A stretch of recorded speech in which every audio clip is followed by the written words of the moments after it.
কলিজা ফাটিয়া চিরদিনের জন্য বিদায় হয়ে গিয়েছে। কলিজা ফেটে মারা গিয়েছে, আর কোনদিন ফিরে আসবে না।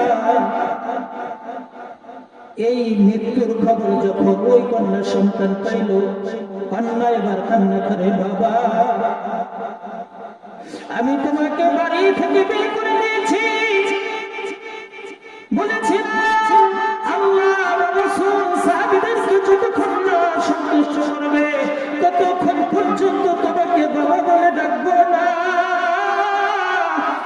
বাবা তুমি তো ঠিকই সন্তুষ্ট করেছো, কিন্তু চিরদিনের জন্য আমি বাবা হারিয়েছি। আসল মানুষ কে হতে পারবে? আর যে আসল মানুষ হবে সেই জান্নাতে যাবে। সুবহানাল্লাহ। তো এর জন্য দুটা জিনিস। এক number one, good education. Number two,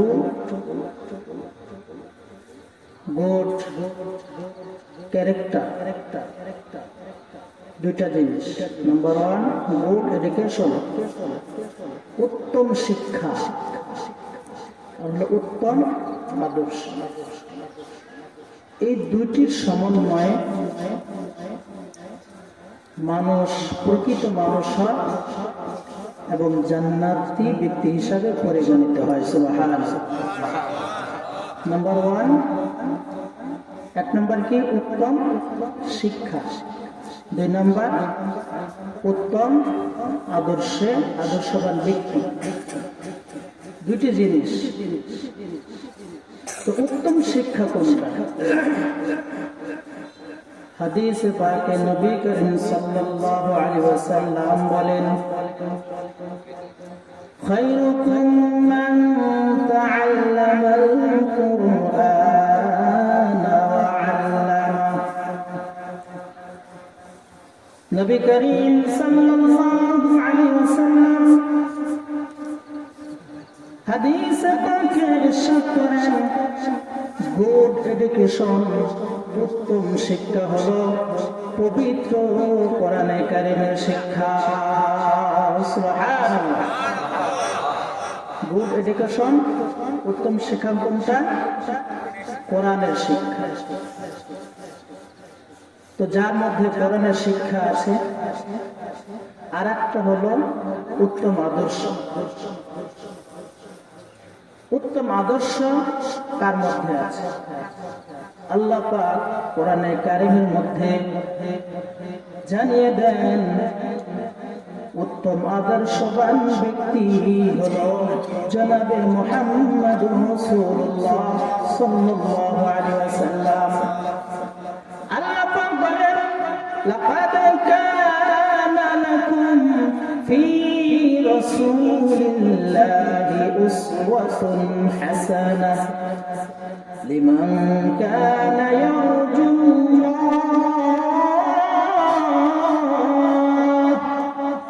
ওয়াল ইয়াওমাল আখির ওয়া যাকারাল্লাহা কাসীরা। আল্লাহ পাক মুমিন বান্দাদেরকে ডাক দিয়ে বলেন,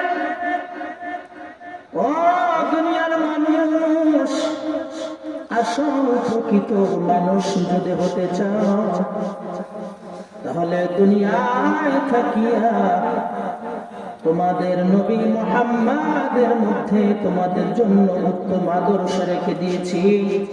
এই উত্তম আদর্শে আদর্শবান হইয়া প্রকৃত মানুষ হইয়া তোমরা আমার কাছে ফিরে এসো। উত্তম শিক্ষা আর উত্তম আদর্শ। উত্তম শিক্ষা কি? কোরআনের শিক্ষা। আর উত্তম আদর্শবান ব্যক্তি হলেন জনাবে মুহাম্মদুর রাসূলুল্লাহ সাল্লাল্লাহু আলাইহি ওয়াসাল্লাম। আমার আপনার নবী এমন একজন নবী আল্লাহ পাক আমাদের জন্ম দিয়েছেন, যার জন্ম হওয়ার আগে থেকেই শ্রেষ্ঠত্ব আল্লাহ রাব্বুল আলামিন তাকে দান করেছেন। যখন নবীজি মা আমিনার গর্ভে আসলেন। মা আমিনার শরীর দিয়ে এত সুন্দর সেন্ট ঘ্রাণ বের হয়, মানুষের আশ্চর্য হয়ে যায়, এত সুন্দর সুঘ্রাণ আমিনা কোথায় পাইল? নবীজি সাল্লাল্লাহু আলাইহি ওয়াসাল্লামের দাদা আব্দুল মুত্তালিবের কাছে বিচার দিতে গেল যে আব্দুল মুত্তালিব, আমাদের এই সমাজের মধ্যে যার স্বামী নাই, যার স্বামী মারা গেছে, ওই মহিলার জন্য তো সুগন্ধি ব্যবহার করা হারাম, নিষেধ।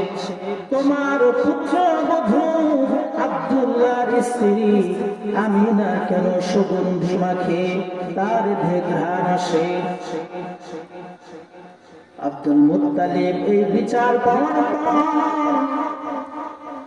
তার নিজের স্ত্রী নবীজির দাদির কাছে গিয়ে বলে, শুনছনি, মানুষেরা তো আমার কাছে বিচার দিয়ে গেল আমিনা নাকি সুগন্ধি ব্যবহার করে। নবীজির দাদি বললেন যে কি বলবো, আমি তো এই ঘ্রাণ আগে থেকেই পাচ্ছি। সুবহানাল্লাহ, এই ঘ্রাণ তো আমি আরো দূর থেকেই পাইতেছি, কিন্তু আমি বলতে সাহস করি নাই। এটা তো আমার ছেলে মারা গিয়েছে, গর্ভ অবস্থায় এই মহিলা আছে, এই আমার পুত্রবধূকে যদি আমি কোনো কথা বলি তাহলে সে আরো বেশি কষ্ট পাবে, তার জন্য আমি বলার সাহস পাই নাই। কিন্তু যখন আপনি বললেন, তাহলে দেখা যায় কি কারণে তার এই সুগন্ধি ব্যবহার করে, কেন তার থেকে ঘ্রাণ আসে জিজ্ঞাসা করি। নবীজির মায়ের কাছে গিয়ে বললেন, আমিনা, আমাদের নিয়মের মধ্যে আছে বিধবা নারী সুঘ্রাণ ব্যবহার করতে পারে না, তুমি আমাদের নিয়ম ভঙ্গ করে কেন তুমি সুগন্ধি ব্যবহার করো? প্রশ্ন শুনে নবীজির মা আমিনা বললেন, শাশুড়ি মা, আমি আপনাদের সমাজের নিয়ম ভঙ্গ করি না, এই সুঘ্রাণ তো আমার শরীরের সুঘ্রাণ, আমি নিজে লাগাই না, এই সুঘ্রাণ আসছে আপনার নাতি আমার পেটে আসার পর থেকে।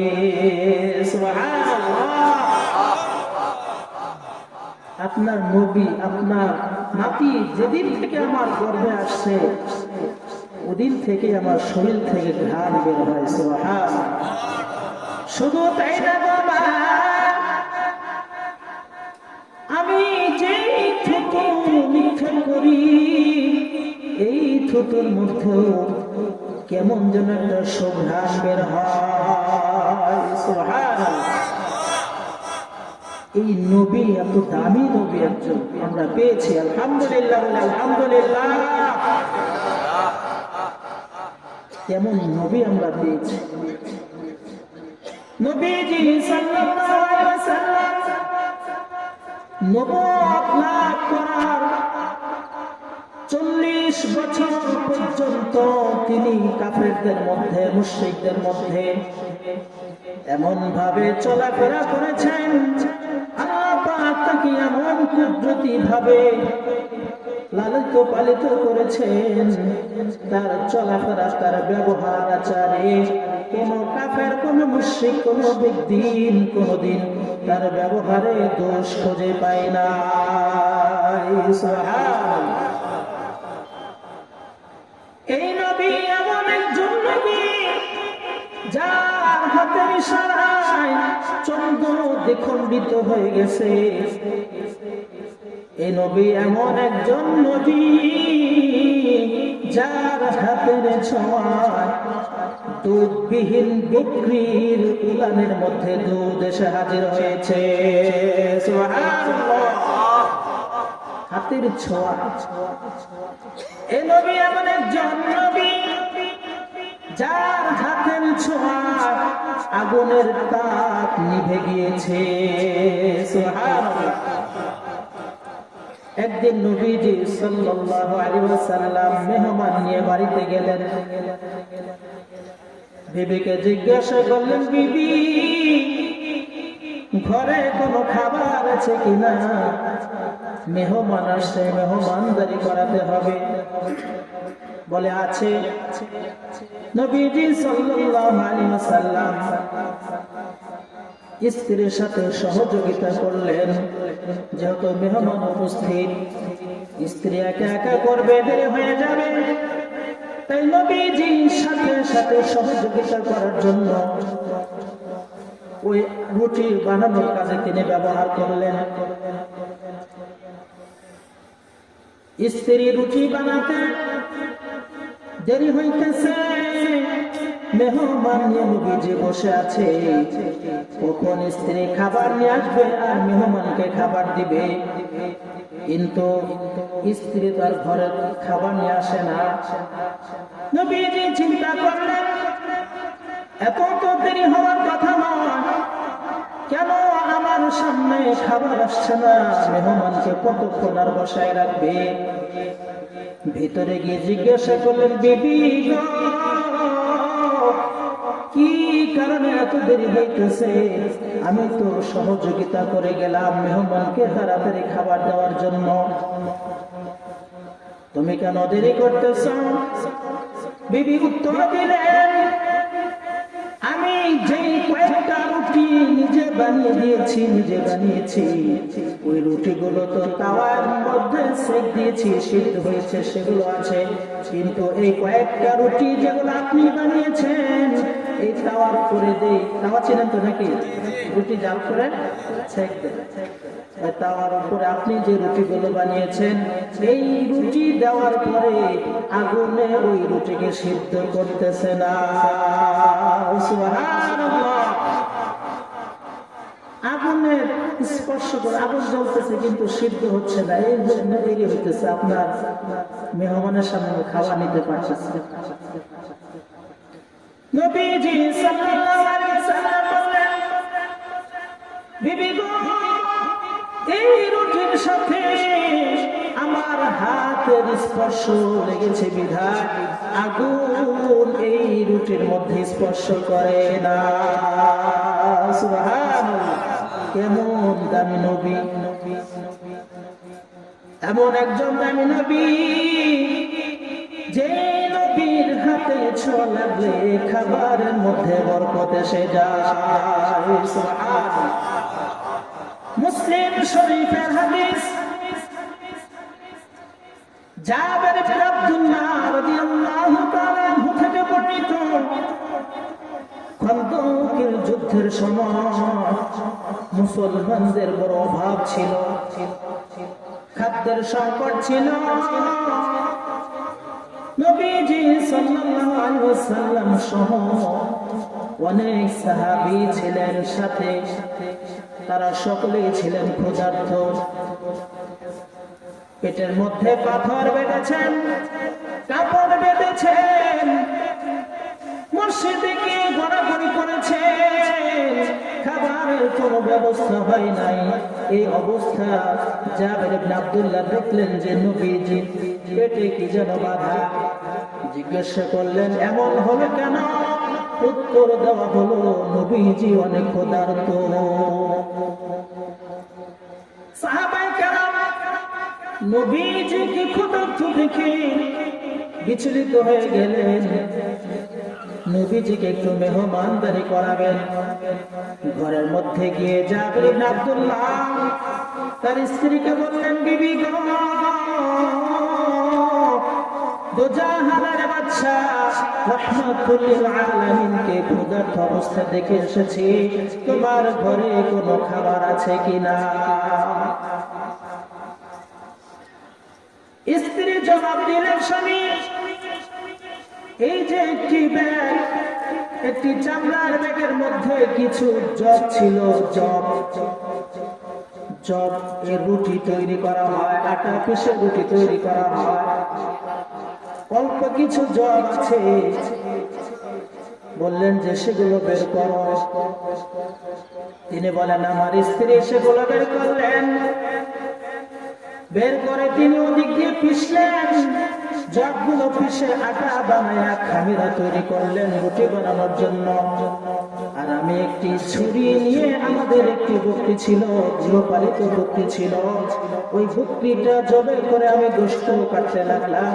আর ওদিক দিয়ে আমার স্ত্রী রুটি বানাইতে লাগলো, খামিরা বানাইতে লাগলো।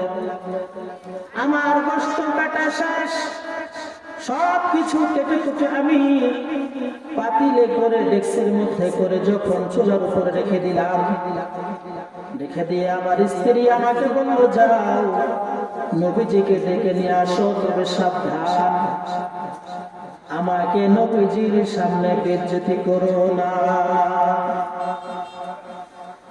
মানে খাবার তো অল্প, এখন নবীজিকে যদি বলো আর যদি তুমি সকলকে যদি বলে দাও যে খাবার তৈরি, তো নবীর সাথে যদি আর বিভিন্ন সাহাবীগণ আসেন তাহলে তো খাবার পরিপূর্ণ হবে না, তাদের পেট ভরবে না। তো আপনি কানে কানে গিয়ে বলবেন, নবীর কাছে কানে কানে গিয়ে বলবেন যে কিছু খাবার তৈরি হয়েছে, খবরদার আমাকে নবীর সামনে বেজ্জতি করেন না। জাবের ইবনে আব্দুল্লাহ নবীজি সাল্লাল্লাহু আলাইহি ওয়াসাল্লামের কাছে কানে কানে গিয়ে বললেন, নবী, আমার স্ত্রী রুটি বানানোর জন্য প্রস্তুত, আর আমি একটি বকরি জবে করে রেখে দিয়ে এসেছি, পাতিলের মধ্যে রান্না হচ্ছে। আপনি আমার বাসায় মেহমানদারি করবেন, মেহমান হবেন, চলেন আপনি খাবেন। নবীজির কাছে বললেন কেমনে? কানে কানে। নবীজি সাল্লাল্লাহু আলাইহি ওয়াসাল্লাম এই সংবাদটা শোনার পর দারাজ কণ্ঠে, উঁচু কণ্ঠে সাহাবীদেরকে লক্ষ্য করে বললেন, ও আমার সাহাবীরা শোনো, জাবের ইবনে আব্দুল্লাহ তোমাদের জন্য খাবার তৈরি করে দিয়েছে, চলো খাবে। এখন জাবের ইবনে আব্দুল্লাহ তো একটা ব্যাকুল হয়ে গেছে, বলল কানে কানে, আর উনি সকলকে জানিয়ে দিলেন উচ্চ কণ্ঠে, যারা ওই সময় খনন করতেছিলেন সকলে ক্ষুধার্ত ছিলেন। এই কথা ঘোষণা করার পর নবীজি জাবের ইবনে আব্দুল্লাহকে বললেন, চলো তোমার সাথে চলো যাই। ঘরের মধ্যে যাওয়ার পর বিবি বলে যে, তোমাকে বললাম কি আর করলা কি, এতজন লোক নিয়ে আসছো, একটু মন খারাপ যে তুমি করলাটা কি, তোমাকে যা বলছিলাম তুমি তার বিপরীত করলে, তোমাকে বললাম যে আমাকে লজ্জিত করবে না, বেজ্জতি করবে না, তুমি এতগুলো লোক কেন নিয়ে আসো? জাবের ইবনে আব্দুল্লাহ বলেন, বিবি তুমি যা করতে বলেছ, তুমি যেভাবে করতে বলেছ, আমি নবীর কাছে গিয়ে ওভাবেই বলেছি, কিন্তু নবী দারাজ কণ্ঠে ঘোষণা দিয়ে এমন লোকদেরকে নিয়ে আসছে। এই অবস্থা যখন নবীজি দেখলেন, নবীজি বললেন, জাবের ইবনে আব্দুল্লাহকে বললেন, ও জাবের, তোমার স্ত্রীকে ডাকো, তোমার স্ত্রীকে ডাকে ওই খামিরাগুলো আমার কাছে নিয়ে আসো, আমার খামিরা আমার কাছে আমার সামনে আনো, এখনো যেন সে রুটি তৈরি না করে। জাবের ইবনে আব্দুল্লাহ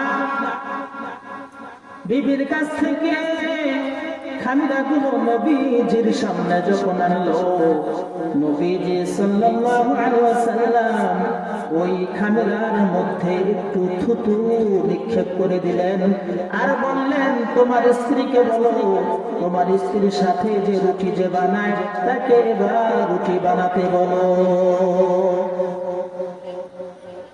জাবের ইবনে আব্দুল্লাহ খামিরা স্ত্রীর কাছে নিয়ে গেলেন, বললেন যে এবার তুমি সহ তোমার সাথে যে খাদেম আছে তাকে সহ তোমরা আবার রুটি বানাইতে থাকো।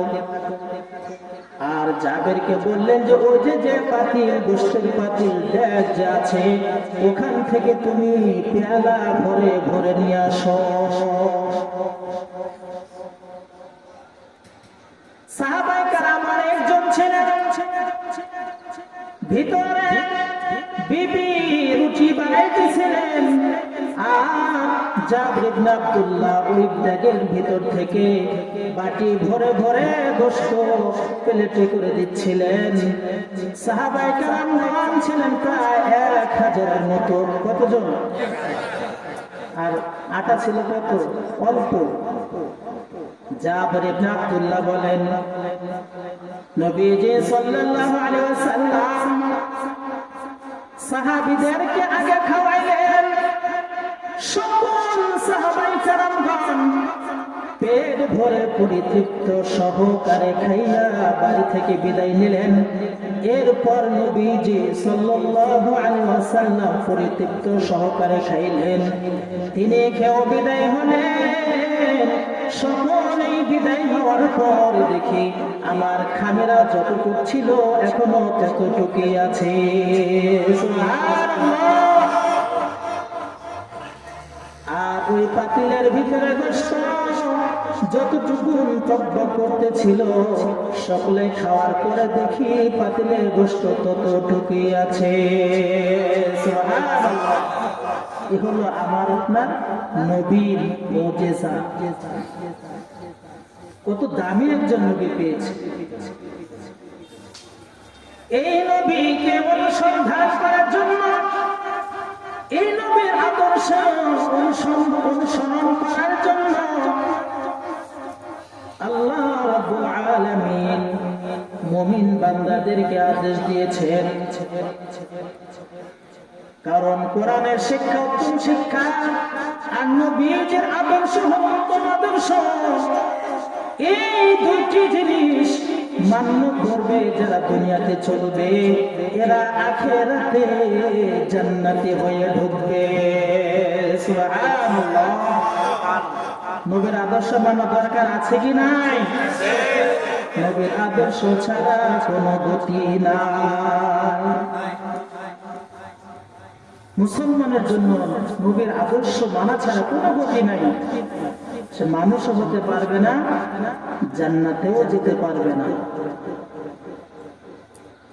নবীজি সাল্লাল্লাহু আলাইহি ওয়াসাল্লামের আদর্শ ছিল এমন আদর্শ, তার ক্যারিয়ার ছিল বেস্ট, দ্য বেস্ট ক্যারিয়ারের অধিকারী ছিলেন আমার আপনার নবী। মানুষের চরিত্র 4 প্রকার হয়ে থাকে, আর আমার আপনার নবীর চরিত্র ক্যারিয়ার ছিল দ্য বেস্ট ক্যারিয়ার। কি ক্যারিয়ার? Best career. উত্তম চরিত্র, উত্তম আদর্শওয়ালা ছিল। মানুষের চরিত্র কয় প্রকার হয়ে থাকে? 4 প্রকার। একটা হলো অসৎ চরিত্র, ব্যাড ক্যারিয়ার। ব্যাড অর্থ কি? মন্দ। অসৎ চরিত্র, মন্দ চরিত্র। মন্দ চরিত্র কি? মানুষের সাথে জুলুম করা, অন্যায় করা, আত্মসাৎ করা, গরিবদের কাঠের চাউল মেরে খাওয়া, রাস্তার যে খোয়া, ইট বালি সঙ্গী যেগুলো সেগুলো মেরে খাওয়া, এগুলো কি? অসৎ চরিত্র। 2 নম্বর হলো গুড ক্যারেক্টার, ভালো চরিত্র। 3 নম্বর হলো ভেরি গুড ক্যারেক্টার, আর একটু ভালো। 4 নম্বর হলো বেস্ট ক্যারেক্টার, মহা চরিত্রবান। এই 4টা চরিত্র আমাদের মধ্যে আছে। 1 নম্বর হলো মন্দ চরিত্র, 2 নম্বর হলো সৎ চরিত্র। সৎ চরিত্র বলা হয় যথাযথ প্রাপ্য বুঝিয়ে নেওয়া, বুঝিয়ে দেওয়া, বেশিও না খাওয়া, কমও না খাওয়া, যতটুকুন যেখানে দরকার ততটুকুন সেখানে নেওয়াকে বলা হয় সৎ চরিত্র। আমার থেকে কেউ 5,000 টাকা আত্মসাৎ করলো,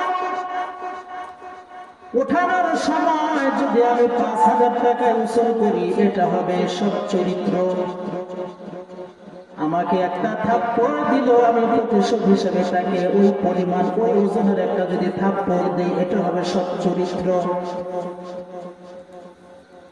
যদি এর থেকে বেশি দেয়, টাকা আত্মসাৎ করেছিল 5,000, উসুল করার সময় করলাম 6,000 7,000, এটা প্রথম চরিত্রের মধ্যে চলে গেল, অসৎ চরিত্র হয়ে গেল। আমার টাকা নিয়েছিল 5,000, উঠাইলাম 5,000, এটা হলো সৎ চরিত্র। থাপ্পড় দিয়েছে একটা, পাল্টা থাপ্পড় আমি দিয়েছি একটা, এটা হলো সৎ চরিত্র। 3 নাম্বার হলো উত্তম চরিত্র। আমাকে থাপ্পড় দিয়েছে, থাপ্পড়ের বদলায় থাপ্পড় না দিয়ে তাকে মাফ করে দেওয়া, এটা হলো উত্তম চরিত্র। Good, very good character, very good character, উত্তম চরিত্র। 4 নম্বর, অপরাধ আমার সাথে করার পর অপরাধ ক্ষমা করে দেওয়ার সাথে সাথে আরো অতিরিক্ত পুরস্কার দেওয়া হলো বেস্ট ক্যারেক্টার, মহান চরিত্র। কি নাম? মহান চরিত্র।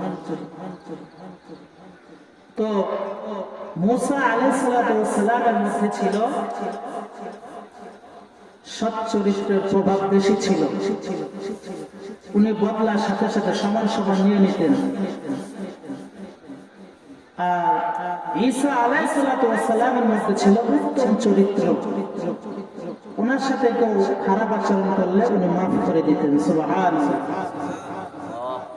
আর পুরোকে আজিম মহান চরিত্র হলো যা পেয়েছেন আমার আপনার নবী জনাবে মুহাম্মদ রাসূলুল্লাহ সাল্লাল্লাহু আলাইহি ওয়াসাল্লাম। এই চরিত্র কি? মাফ করে দিয়ে সাথে সাথে কি দেওয়া হলো? পুরস্কার। হাদিসের অনুসার নবীজি সাল্লাল্লাহু আলাইহি ওয়াসাল্লামের এই বেস্ট ক্যারেক্টারের ঘটনা বর্ণিত আছে। মহান চরিত্রের ঘটনা হাদিসের মধ্যে বর্ণিত আছে। এক ইহুদি নবী মুহাম্মদ রাসূলুল্লাহ সাল্লাল্লাহু আলাইহি ওয়াসাল্লামের কাছে কিছু টাকা ধার পাইতো, ঋণ পাইতো। নবীজি তার থেকে ধার নিয়েছিলেন,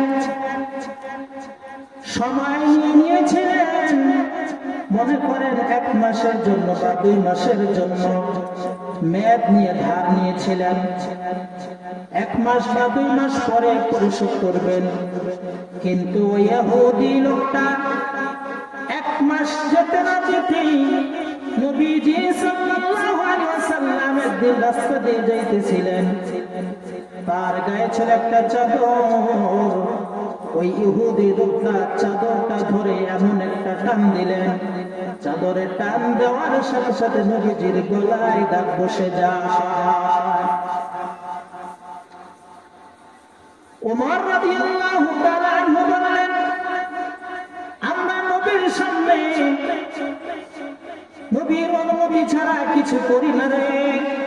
ইহুদি, যদি কোনো কিছু করতাম তাহলে তুই যে অপরাধ করেছিস তোকে সাথে সাথে কল্লাটা আলাদা করে দিতাম। সাহাবী নবীর প্রতি কত প্রেম, কত ভালোবাসা। সেই রাস্তায় ইসলামের বিরোধী শত্রুদেরকে হুঁশিয়ার করে দিতে চাই। ওমর তো বিদায় হয়েছে, কিন্তু আমরা মুসলমান এখনো বেঁচে আছি। নবীর বিরুদ্ধে যদি কোনো ষড়যন্ত্র হয়, আমরা মুসলমান তার বিরুদ্ধে রুখে দাঁড়াতে দেরি করব না, ঠিক না?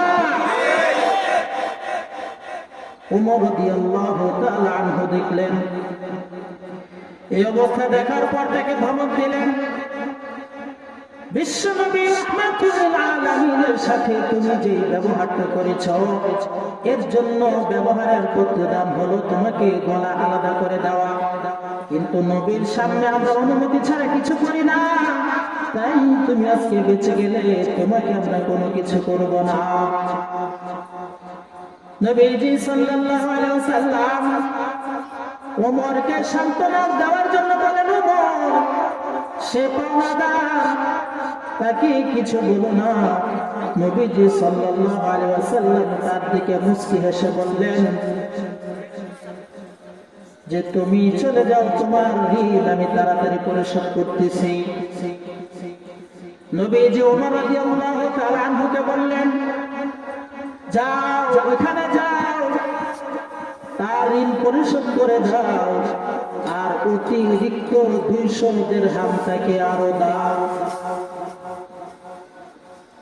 ইহুদিকে ডেকে ওমর রাদিয়াল্লাহু তাআলা আনহু যখন ঋণ পরিশোধের টাকা আগে দিলেন, ওর পরে অতিরিক্ত আরো 200 দিরহাম দিলেন।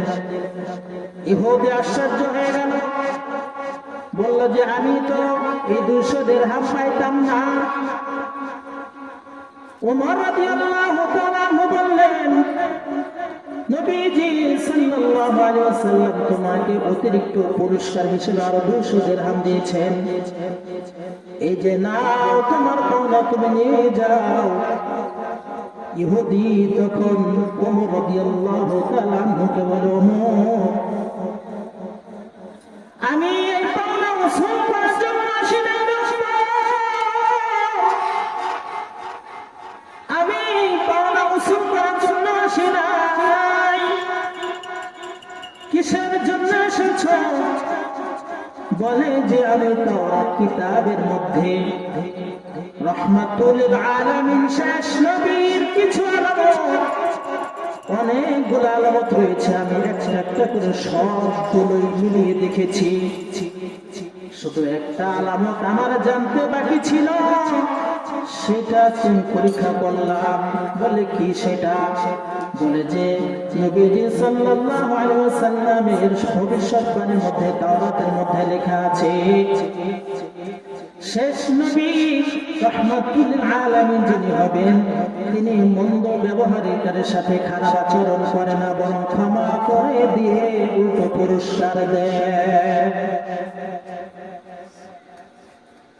ওমর এই একটা বিষয় আমার কাছে জানা ছিল, আমি সেটা পরীক্ষা করার জন্য মুহাম্মদকে আজকে আমি চাপ দিয়েছি, ঋণ পরিশোধের জন্য চাপ দিয়েছি। আমি যে ব্যবহারটা করেছি এর জন্য তো আমি চর থাপ্পড় খাওয়ার উপযুক্ত, কিন্তু রাহমাতুল আলামিন আমাকে চর থাপ্পড় না দিয়ে কোন ধরনের খারাপ বিহেভ মিসব্যবহার না করে তিনি আমাকে ক্ষমা করে দিয়েছেন, আর সাথে সাথে আমাকে উত্তম পুরস্কার দিয়েছেন। আমি নিশ্চিত হয়ে গেলাম ইনি হলেন রাহমাতুল আলামিন। সুবহানাল্লাহ। ওমর নিয়ে চলো আমাকে, আমি কালিমা পড়ে মুসলমান হয়ে যাব। সুবহানাল্লাহ।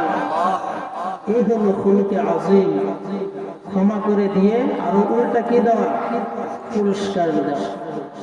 এটা হলো আমার আপনার নবীর খুলুকে আযীম, বেস্ট ক্যারেক্টার ছিল, উত্তম চরিত্র, মহান চরিত্রের অধিকারী ছিলেন আমার আপনার নবী। সেই নবীকে অনুসরণ করার জন্য আল্লাহ পাক আমাদেরকে আদেশ করেন, কুল ইন কুনতুম তুহিব্বুনাল্লাহ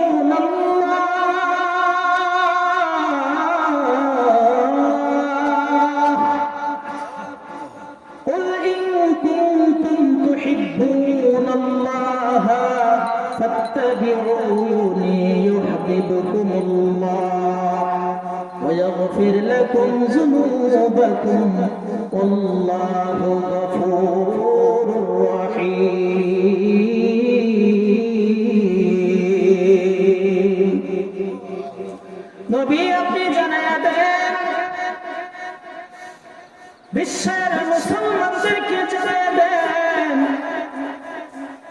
যদি তারা আমি আল্লাহকে ভালোবাসতে চায়, আমি আল্লাহর মারিফাত অর্জন করতে চাই, আমি আল্লাহর সাথে দুনিয়ার মানুষ যদি সম্পর্ক করতে চায়, তাহলে তারা যেন আপনার আদর্শের অনুসরণ করে।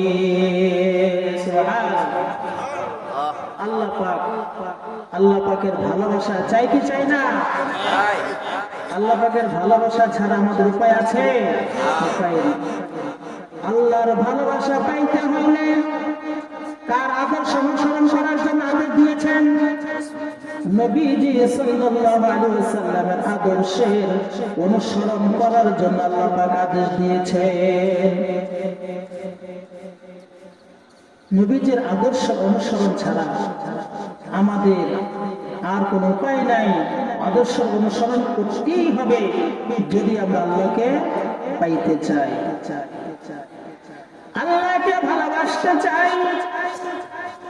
আর মুমিন বান্দা বান্দীগণ আল্লাহ রাব্বুল আলামিনকে নিজের জীবনের চাইতেও বেশি ভালোবাসে। والذين آمنوا أشد حبا لله, যারা ঈমানদার তারা আল্লাহকে অধিক পরিমাণে ভালোবাসে। সুবহানাল্লাহ। নিজের জীবনের চাইতেও বেশি ভালোবাসে, নিজের সন্তানের চাইতেও বেশি ভালোবাসে। দেওয়া হয়েছে আল্লাহকে নিজের জীবনের চাইতে কিভাবে ভালোবাসে। প্রসিদ্ধ নবী ইব্রাহিম খলিলুল্লাহ চিনেন তো নাকি? ইব্রাহিম খলিলুল্লাহকে চিনেন? এটাই চেনার অর্থই হলো নাম শোনা। আলহামদুলিল্লাহ, আমরা সবাই জানি তো নাকি? ইব্রাহিম খলিলুল্লাহ তিনি আল্লাহকে এত বেশি পরিমাণে ভালোবাসতেন, নিজের জীবনের চাইতে, নিজের সন্তানের চাইতে, নিজের স্ত্রী থেকে আল্লাহকে বেশি ভালোবাসতেন। ইব্রাহিম আলাইহিস সালাতু ওয়াস সালামকে অগ্নিকুণ্ডলিতে জ্বালানোর জন্য 30 হাত করে উঁচু দেয়াল নির্মাণ করা হয়েছে। 2 মাস পর্যন্ত ওখানে লাকড়ি কাঠগুলো জমা করে আগুন জ্বালানো হয়েছে, ওখানে ইব্রাহিমকে ফেলানো হবে। জিবরিল ইব্রাহিম খলিলুল্লাহকে জিজ্ঞেস করলেন, ওগো আল্লাহর নবী, যদি আপনি অনুমতি দেন তাহলে আপনাকে আমরা এর থেকে রক্ষা করব, সাহায্য করব। ইব্রাহিম খলিলুল্লাহ উত্তর দিলেন, না গো না, আল্লাহ রাব্বুল আলামিন, আমি তার বান্দা, আমার রব হলেন আল্লাহ।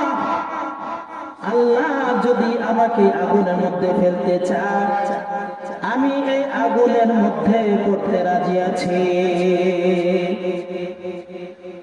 যে আল্লাহ আমাকে সৃষ্টি করেছেন, যে আল্লাহ আমাকে খাওয়ান পড়ান, উনি তো দেখতেছেন, উনি আমাকে সাহায্য করবে।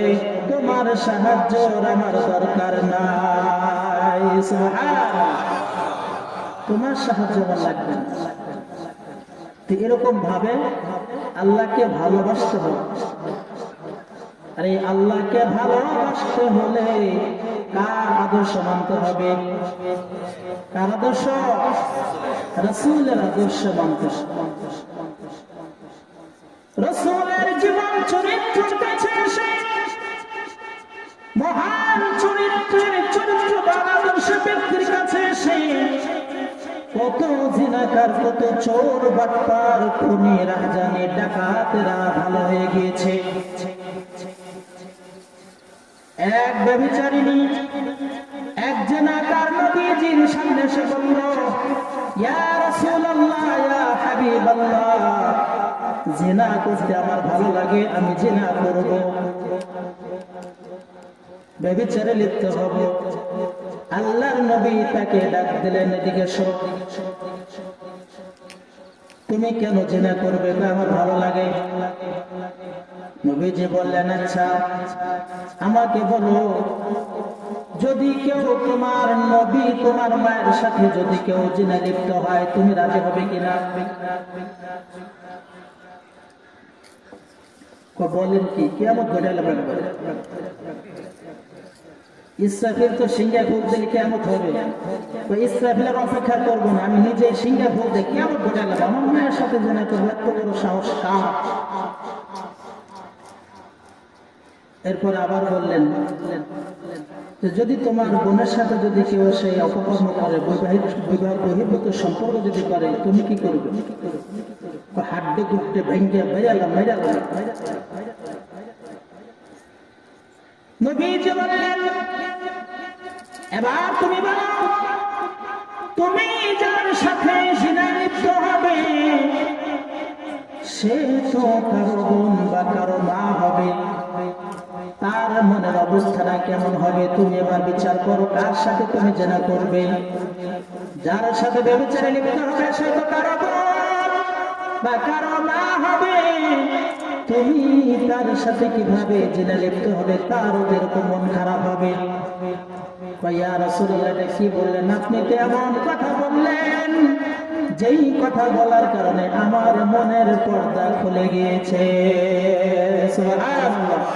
সাথে সাথে বললেন, আমি আর কোনদিন ব্যভিচারে লিপ্ত হব না, আমাকে কালিমা পড়াইয়া মুসলমান বানাইয়া দেন। সুবহানাল্লাহ।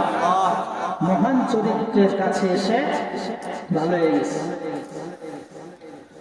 কেমন নবীর উম্মত।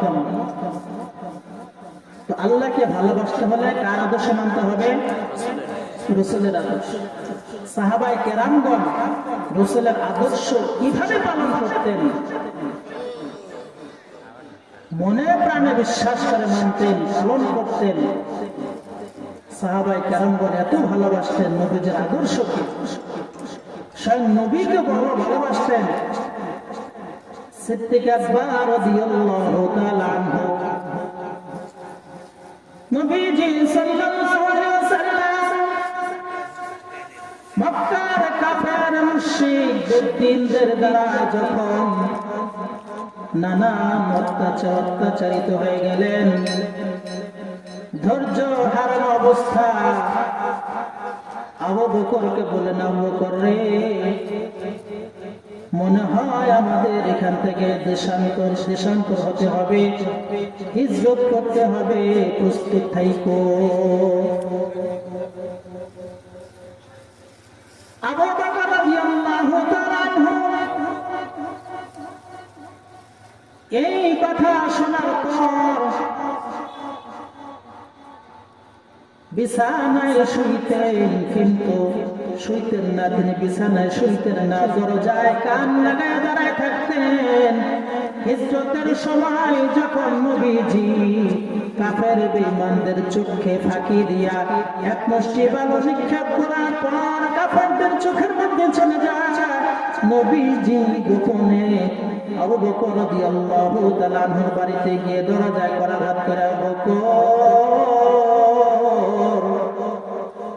সাথে সাথে আবু বকর দরজাটা খুলে দেয়। সুবহানাল্লাহ। নবীজি আশ্চর্য হয়ে বললেন, আবু বকর, তুমি কি রাত্রে বেলা ঘুমাও না? এত তাড়াতাড়ি কিভাবে তুমি দরজা খুললে? এত জলদি তুমি দরজা কিভাবে খুললে? তুমি কি রাত্রে ঘুমাও না রে আবু বকর? আবু বকর উত্তর দেয়, ইয়া রাসূলুল্লাহ, যেদিন আপনার মুখ থেকে শুনেছি হিজরত করা লাগতে পারে, ওদিন থেকে আমি আবু বকর বিছানায় আমি মাথা পাতি না। কখন আপনি আসবেন শত্রুদের মধ্যে দিয়ে, যখন আপনি আসবেন আমার দরজায় আপনি করাঘাত করবেন, আমার দরজা খুলতে যদি দেরি হয় আর কাফের শত্রু বেঈমানরা যদি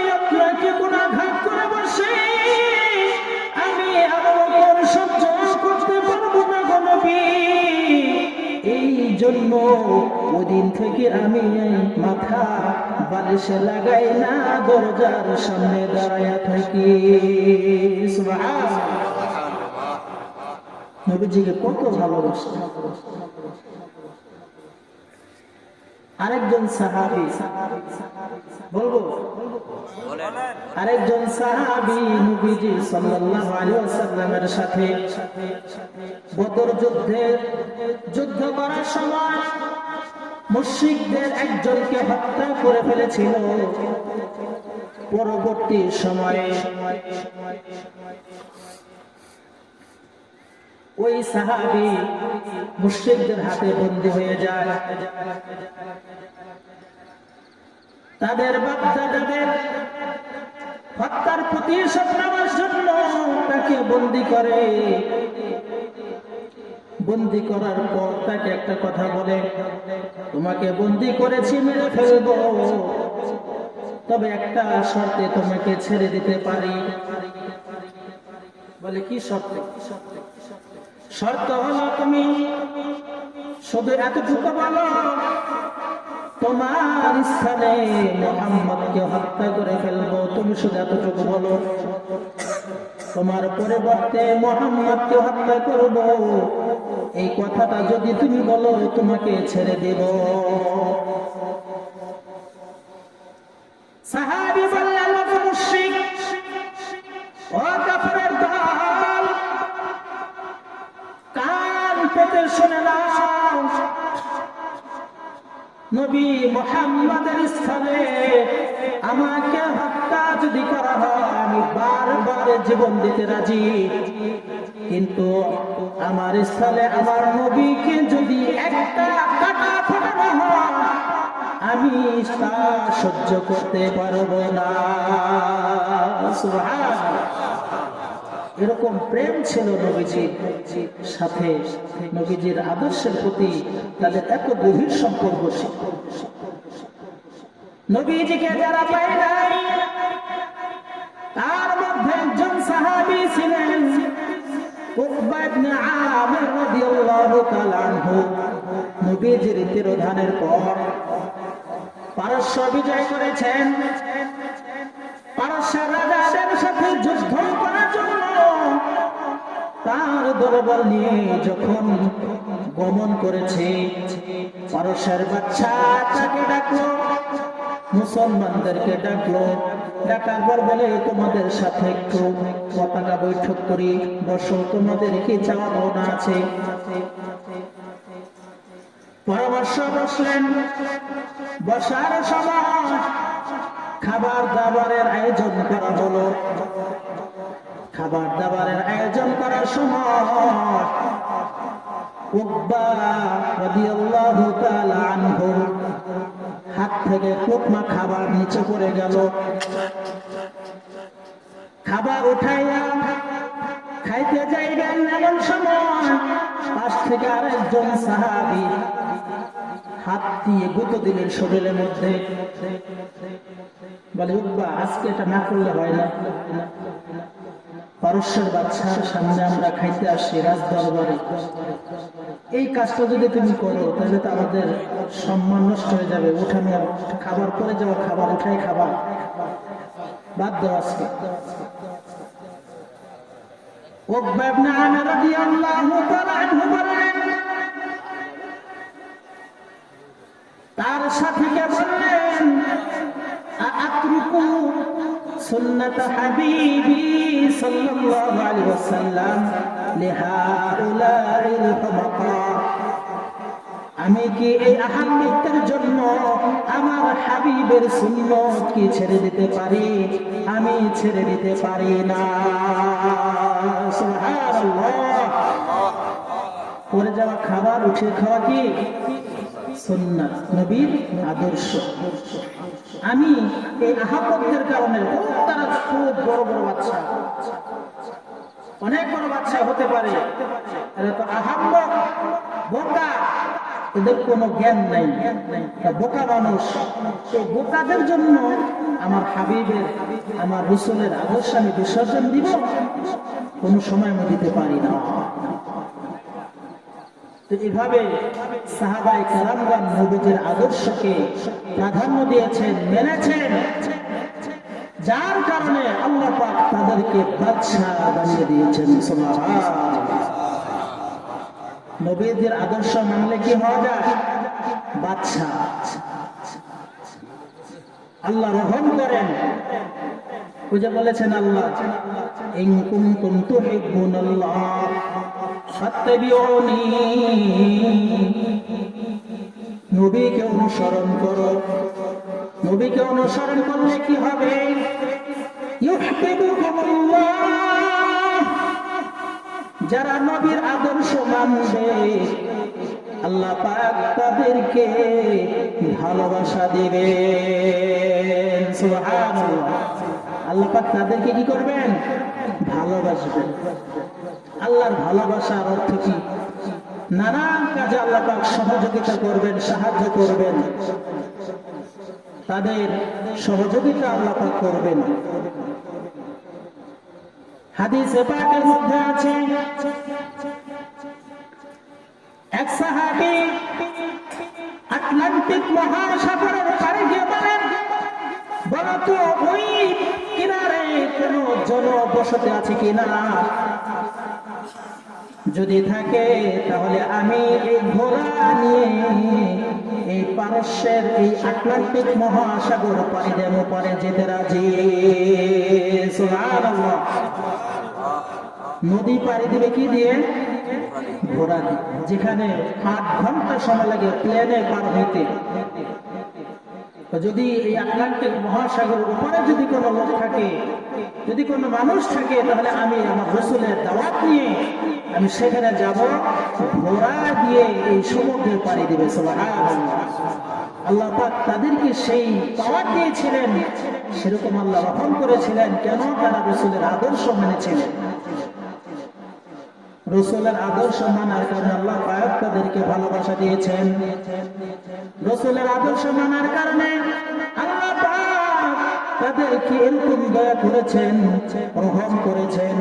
খলিফাতুল মুসলিমিন ওমর ফারুক রাদিয়াল্লাহু তাআলা আনহু ওনার কাছে একটা চিঠি লিখলো।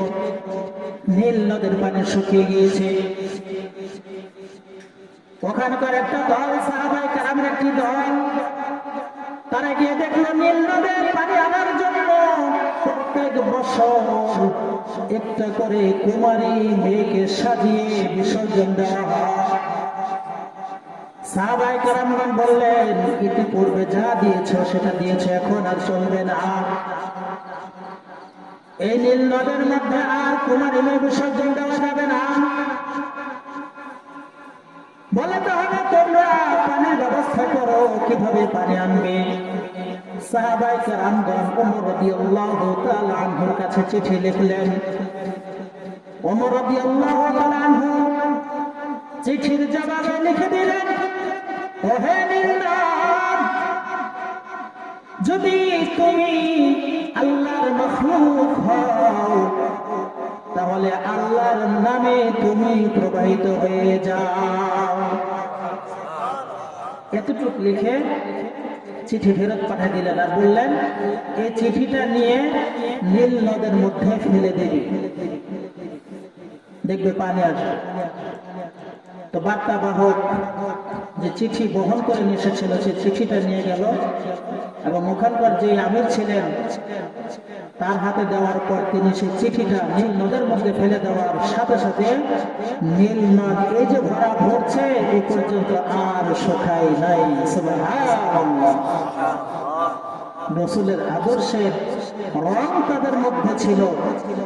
কোনো কাজে আল্লাহ পাক তাদেরকে বা ঠেকায় রাখেন নাই, আল্লাহ পাক তাদেরকে উদ্ধার করে দিয়েছেন।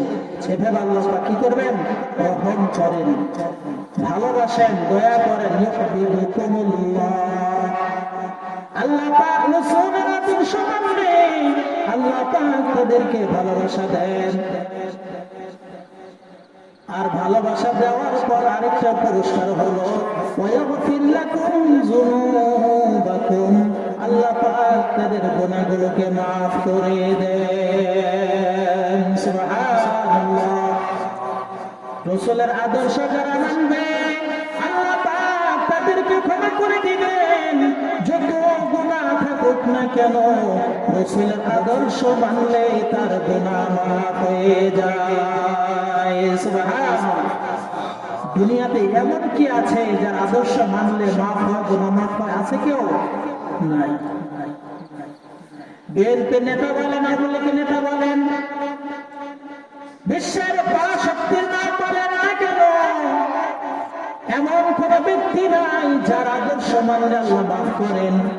কিন্তু এমন একজন নবী আপনাকে আমাকে দিয়েছেন যার আদর্শ মানলে আল্লাহ পাক মাফ করে দেন। সুবহানাল্লাহ। আল্লাহ পাক ক্ষমা করে দেন, মাফ করে দেন।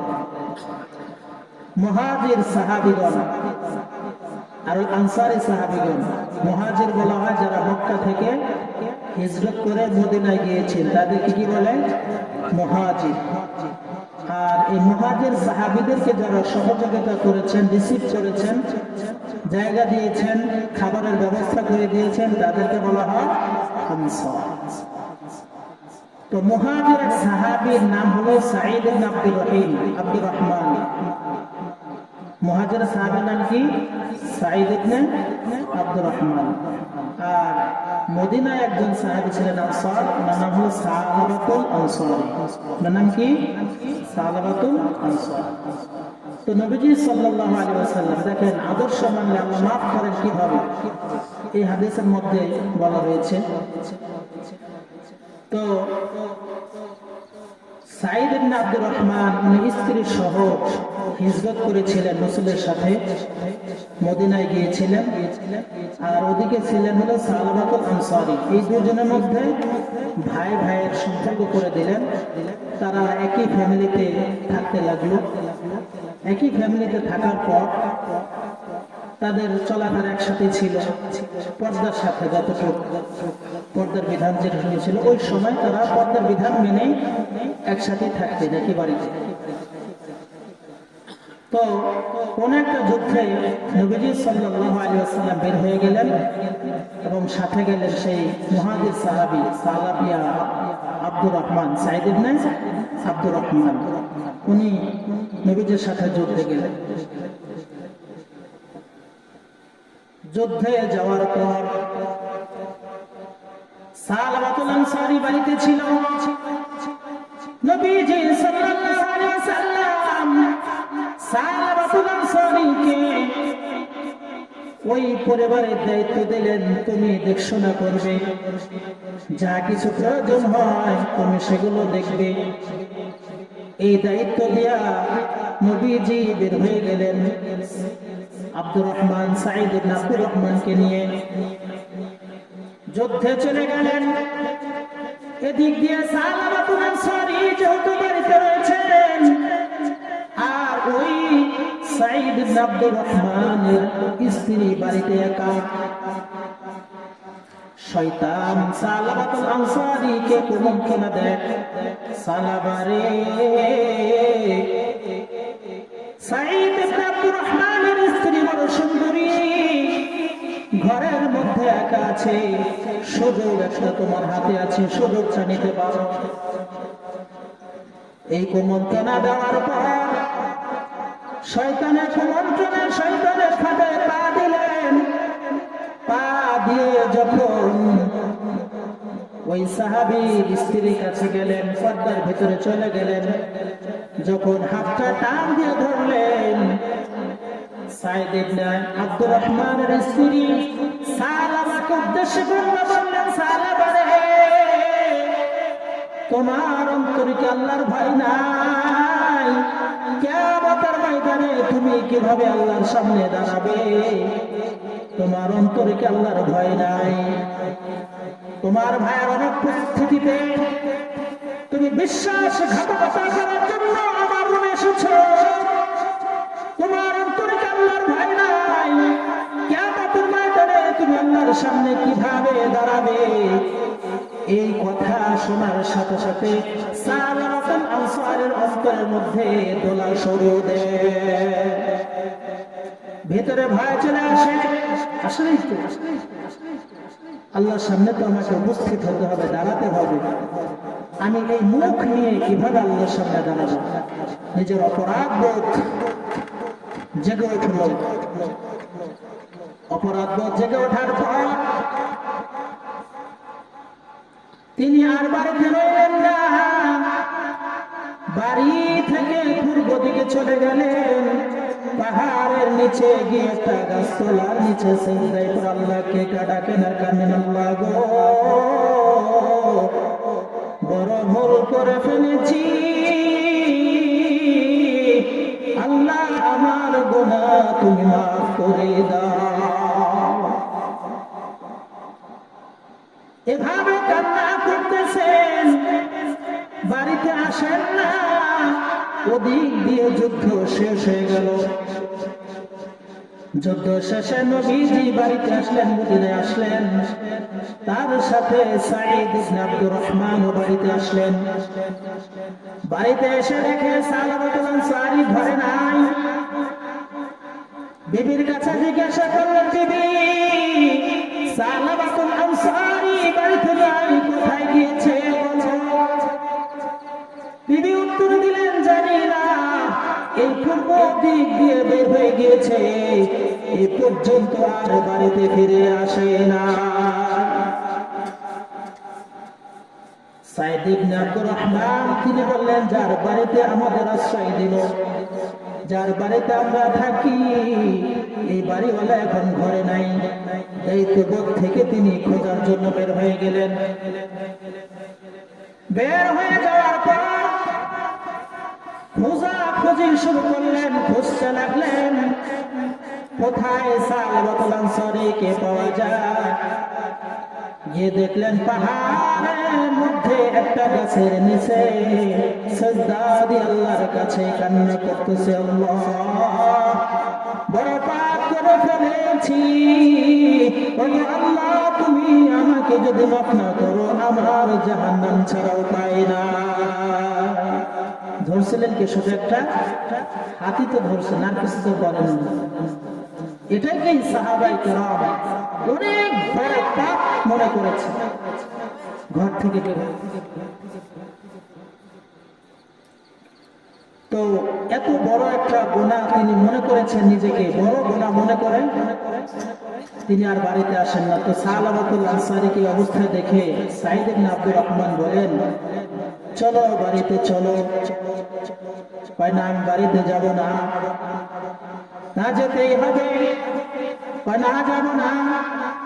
যদি বাড়িতে নিতে চাও, একটা শর্ত আছে, আমার হাত দুখানা কাঁধের মধ্যে বাঁধিয়া, আসামির মধ্যে বাঁধিয়া, আমাকে রশি দিয়া যদি টেনে টেনে আমাকে বাড়িতে দাও, তবে আমি বাড়িতে যাইতে রাজি।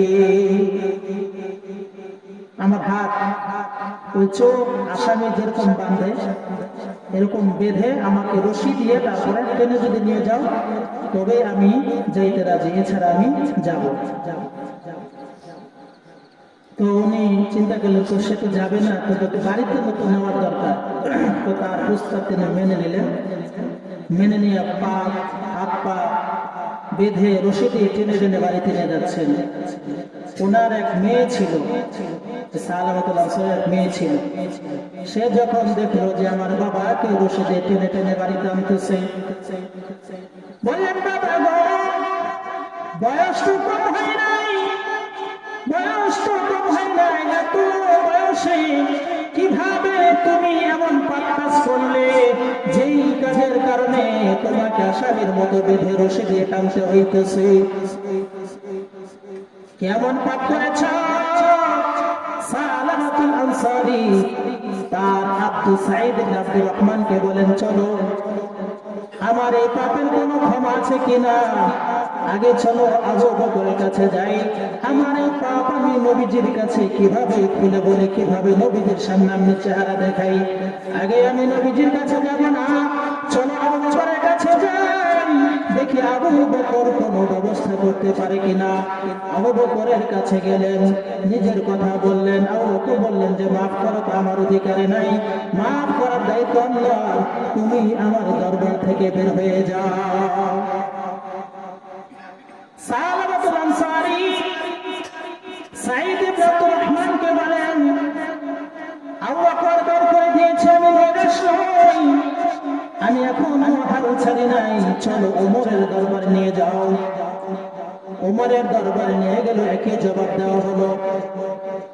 এরপরে বলল যে তাহলে এবার আলী রাদিয়াল্লাহু তাআলা আনহুর কাছে নিয়ে যাও।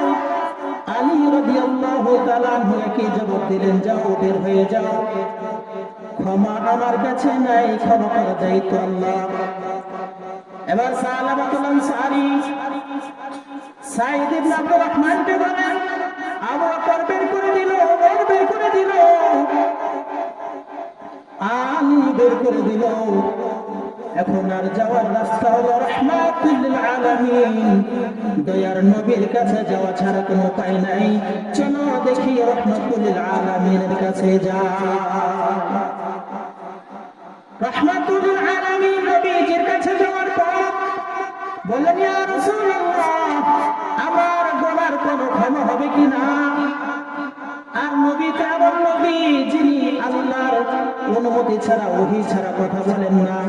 তিনি বললেন যে মাফ করা তো আল্লাহর দায়িত্ব, কিন্তু তুমি কেন এরকম বিশ্বাসঘাতকতা করলে? তোমার জিম্মাদারিতে আমি তার স্ত্রীকে রেখে গিয়েছিলাম, তুমি কেন তার সাথে এরকম বিশ্বাসঘাতকতা করলে রে? তোমার এই পাপের শাস্তি আমি কি বলবো আল্লাহকে? আল্লাহর কাছে তুমি আমার দরবার থেকে বের হয়ে যাও। এবার সালামাতুল আনসারী সাঈদ ইবনে আব্দুর রহমানকে বললেন, তুমি বাড়িতে চলে যাও, রাহমাতুল লিল আলামিনের দরবার থেকে যেহেতু বিদায় হয়েছি, আল্লাহর কাছে আমি যাই, দেখি আল্লাহ আমাকে মাফ করেন কিনা। আবার চলে গেলেন তিনি পাহাড়ে চলে গেলেন। যাওয়ার আগে মেয়ে বললেন, বাবা, আমি তোমাকে বাবা বলে ডাকবো না,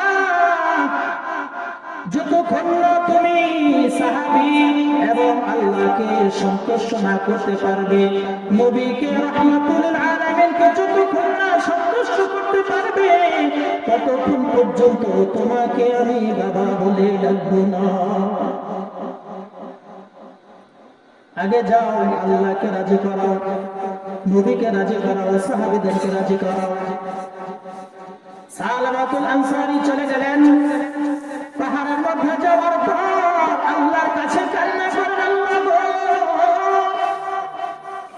মানুষের দরবার হতে আমাকে তাড়িয়ে দেওয়া হয়েছে, আল্লাহ আপনার দরবারে এসেছি গো আল্লাহ, আমার অপরাধ আপনি মাফ করে দেন। এভাবে কান্না করতে থাকেন। কিছুক্ষণ পর জিবরীল আমিন ওহীর বার্তা নিয়ে নবীজির কাছে আসলেন। এসে বললেন, নবী, যাকে আপনি বের করে দিয়েছেন, আল্লাহ রাব্বুল আলামিন তার গুনাহ মাফ করে দিয়েছে। সুবহানাল্লাহ, আল্লাহ তাকে মাফ করে দিয়েছে। এই কথা শোনার পর রাহমাতুল লিল আলামিন আবু বকরকে বললেন, আবু বকর, যাকে আমার দরবার থেকে বের করে দিয়েছি, দেখো তো আমার সালামাতুল আনসারী কোথায় আছে, তাকে একটু খোঁজ করো। ওমর রাদিয়াল্লাহু তাআলা আনহু বলেন, ইয়া রাসূলুল্লাহ, আমাকে অনুমতি দেন, আমি অপরাধী, আমার দরবার থেকে তাকে বের করে দিয়েছি। আলী রাদিয়াল্লাহু তাআলা আনহু বললেন, ইয়া রাসূলুল্লাহ, আমাকে অনুমতি দেন, আমিও পাপ করেছি, আমার দরবার থেকে তাকে বের করে দিয়েছি, আমিও যাব। সালমান ফারসি রাদিয়াল্লাহু তাআলা আনহু, তিনি ছিলেন বয়সে বড়, অনেক বয়স তিনি পেয়েছিলেন, 350 বছর তিনি হায়াত পেয়েছিলেন। সুবহানাল্লাহ। সেই সাহাবী বললেন, ইয়া রাসূলুল্লাহ, আমি বয়সে মুরব্বি, আমাকেও সাথে পাঠান, আমিও যাই। চারজন মিলে যখন পাহাড়ে গেলেন, খুঁজতে থাকলেন, পাইলেন না। ওখানকার লোকজনকে জিজ্ঞাসা করলেন, তোমরা কি সালাবাতুল আনসারীকে দেখছো কিনা? সেখানকার লোক উত্তর দেয়, আমরা সালাবাতুল আনসারী নামে কোন ব্যক্তিকে চিনি না, তার কোন পরিচয় আছে কিনা সেটা বলো। সে আল্লাহর ভয়ে, জাহান্নামের আগুনের ভয়ে, জাহান্নামের শাস্তির ভয়ে শুধু কাঁদে। এমন কোন লোক তোমরা দেখেছো কিনা? ও হ্যাঁ, এবার মনে পড়ছে। কয়েক ব্যক্তি আছে এই পাহাড়ে গিয়ে রাত্রিবেলা কান্না করে, যার কান্নার আওয়াজে আমাদের ঘুম ভেঙে যায়। দেখো ওই পাহাড়ের গাছের তলায় এসে আছে। গিয়ে দেখে যে সেখানে সেজদা দিয়ে কান্না করতেছে আর কান্না করে। অন্ধকার হয়ে গিয়েছে। আবু বকর ওমর তিনজনে চারজন যখন গেলেন, আওয়াজ দিলেন, সালাবা ওঠো, মাথা উঠাও, সেজদা থেকে মাথা উঠাও, আল্লাহর নবী তোমাকে ডাকতেছেন, আল্লাহর নবী তোমাকে সালাম জানিয়েছে। সুবহানাল্লাহ। এবার সালাবাতুল আনসারী বলেন, অন্ধকার চেহারা দেখা যায় না, তবে কথা আমার শুনে বলতে চাই, তুমি আবু বকর, তোমার কথায় আমি যাব না, ওমরের কথায় আমি যাব না, আলীর কথায় আমি যাব না, যতক্ষণ না আমি জানতেছি আল্লাহ আমাকে মাফ করেছেন কিনা। এবার ওমর রাদিয়াল্লাহু তাআলা আনহু বললেন, সালাবা আল্লাহ রাসূলের কাছে আল্লাহ ওহী পাঠিয়েছেন, আল্লাহ রাব্বুল আলামিন তোমাকে মাফ করে দিয়েছে। সুবহানাল্লাহ। চলো এবার আমার সাথে চলো। সালাবাতুল আনসারী যদি বলে, আল্লাহ তুমি বড় মেহেরবান, তুমি দয়াবান, তোমার আশা হতে আমি নিরাশ হই নাই গো আল্লাহ, তুমি সত্যি আমাকে ক্ষমা করে দিয়েছো। এবার বলে, ঠিক আছে চলো আমি যাই। সালাবাতুল আনসারীকে সাথে নিয়ে তারা রাত্রিবেলা রওনা দিয়ে চলে আসলো। মদিনায় আসতে আসতে ফজরের নামাজের সময় নবীজি নামাজে দাঁড়িয়েছেন। সালাবাতুল আনসারী সহ সকলে ওযু করে নামাজে দাঁড়িয়েছেন। নবীজি নামাজে দাঁড়ানোর পর কিরাত করতেছিলেন, আলহাকুমুত তাকাসুর। এই আয়াত পড়ার সাথে সাথে বিকট একটা আওয়াজ পিছন থেকে আসলো। যখন বললেন, হাত্তা যুরতুমুল মাকাবির, কবরে তোমরা সাক্ষী হবে, সাক্ষাৎ হবে। এই আয়াতের অর্থ হলো কবরে তোমাদের সাক্ষাৎ করবে। এই আয়াত শোনার পর আরেকটা বিকট আওয়াজ আসলো। উপস্থিত মুসল্লিদের মনের মধ্যে সংখ্যা জাগলো, এমন আচরণ কে করলো, কে আওয়াজ দিল? নামাজ শেষ হয়ে গেল। নামাজ শেষ হওয়ার পর নবীজি বললেন, দেখো তো এরকম আওয়াজ কে দিল?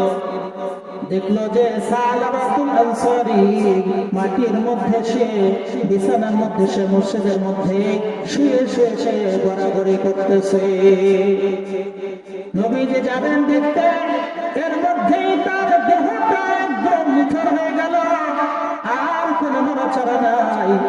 এবার নবীজি বললেন, সালমান ফারসিকে বললেন যে, সালমান দেখো তো সালাবাতুল আনসারী রক্তের পালস দেখো, রক্ত চলাচল করতেছে কিনা। সালাবাতুল আনসারী যখন হাত দিয়ে দেখলেন, রক্তের পালস পরীক্ষা করতে গেলেন।